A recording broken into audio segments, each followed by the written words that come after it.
भजनहरू हामी गाउनेछौँ अनि र परमेश्वरलाई महिमा गर्नेछौँ अनि हामी सबैजना हामी उठ्नेछौँ र उठेर हामी गर्नेछौँ। हामी सबैलाई आउँछ हो स्वर र शब्द हुने आउँछ।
हाम्रो बीचमा आज जुन यो कार्यक्रममा तपाईहरुको बीचमा एउटा शक्तिशाली परमप्रभु परमेश्वरको वचन लिएर आउनु भएको छ अनि हाम्रो उहाँ वक्ता हुनुहुन्छ अनि उहाँ चाहिँ म के भनौं उहाँलाई प्रेरित भनौं कि म उहाँलाई अगमवक्ता भनौं कि जे भए पनि परमप्रभु परमेश्वरको महान दास हुनुहुन्छ।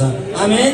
त्यसकारण म उहाँ गुरुबालाई पास्टर रुबेन गुरुबालाई अनि गुरुआमालाई म एकदम यहाँ अगाडि आइदिन अनुरोध गर्दछु र हाम्रो बीचमा अनि हाम्रो अगुवा मनमाया तामाङ अनि अगुवा निरु खड्का बीचमा हुनुहुन्छ अनि उहाँहरूले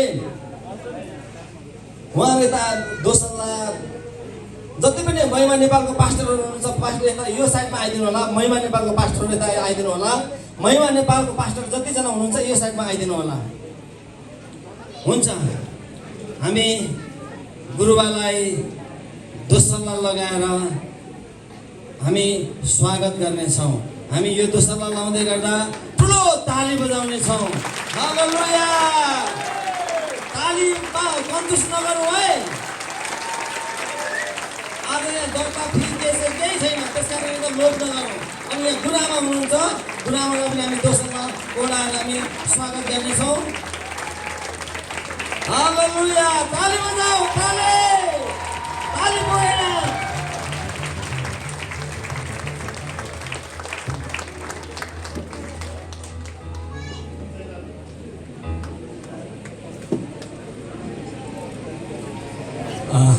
हाम्रो बीचमा अर्को विशेष एकजना पाहुना हुनुहुन्छ। उहाँ चाहिँ क्रिस्चियन जगतमा एकदम चिर परिचित क्रिस्चियन जगतको गायक हुनुहुन्छ अनि उहाँको नाम चाहिँ श्याम साउद। उहाँलाई पनि हामी ताली बजाएर